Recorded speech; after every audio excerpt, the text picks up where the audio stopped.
Our top story tonight, a man now charged with murder for gunning down the CEO of United Healthcare, Brian Thompson, last week in New York City. Luigi Mangione arriving at a courthouse shortly after being caught at a McDonald's in Pennsylvania today. He was found after a tip from a worker at that McDonald's.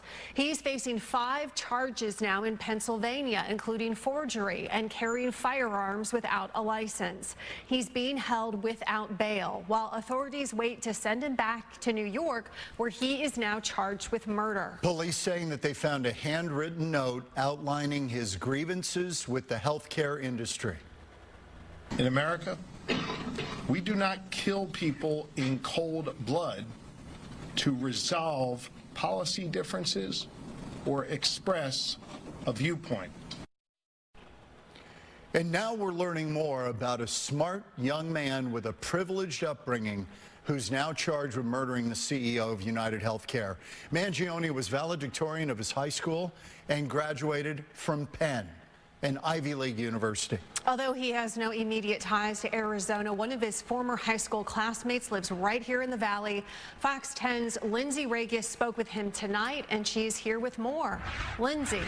John and Ellen, Corey Wey has been following this story very closely. He says the picture of the masked suspect looks somewhat familiar. When additional photos were released today, he was shocked to find out it was his classmate from high school. I would say I spoke to him pretty frequently. Corey Wey of Scottsdale went to the same high school as 26-year-old Luigi Mangione, the suspect in the murder of Brian Thompson, CEO of United Healthcare. He was like a leader in our class, so I'm not quite sure the exact clubs because it's a while back, but he was like a leader of clubs. He was in many clubs.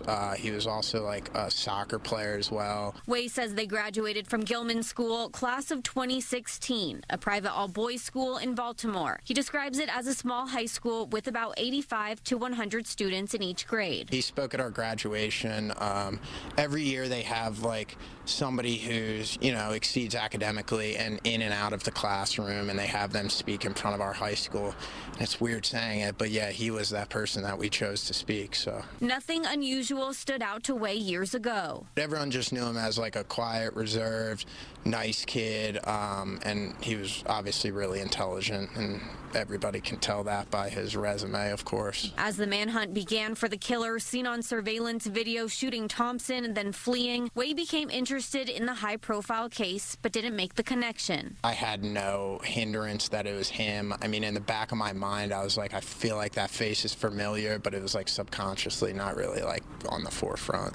It wasn't until he saw the mugshot and video of Mangione being taken into custody that he knew it was Luigi Mangione, his former classmate, someone he's lost touch with over the years. My initial reactions were just shock, surprise, and I just would never expect someone who went to our school to, be involved in this. So it was just shock, really. I'm still shocked.